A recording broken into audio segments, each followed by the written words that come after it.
So you're going to a Halloween party, and yes, those novelty wines and candies make for clever and creepy hostess gifts. But this is a homemade and one-of-a-kind present that will come in handy the day after that spooky celebration.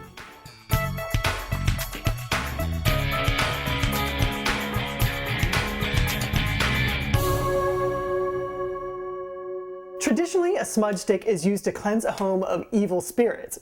So if you or your neighbor is throwing a Halloween bash, then it only makes sense to have one of these on standby, right? Now, I have a ton of herbs from my garden. The pineapple sage grew like a weed this year, and so did my mint. So that's what I'm using to make my smudge stick. Certain herbs mean different things in different religious or spiritual ceremonies.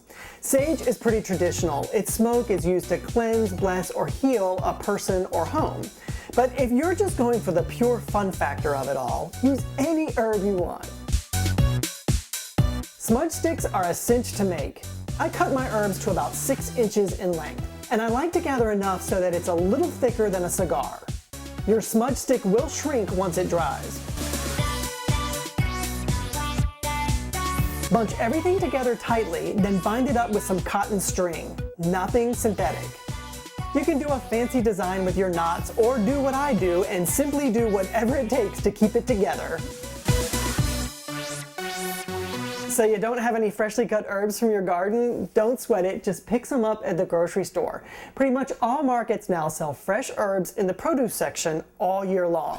Set your smudge stick aside and hang it somewhere cool and dry so your herbs can dry out. A couple of weeks should do the trick. If the ceremonial aspect of a smudge stick doesn't jive with you or the friend you're giving it to, don't even let that part bother you. Religious or hocus-pocus stuff aside, think of it as a chemical-free, all-natural air freshener straight from Mother Nature.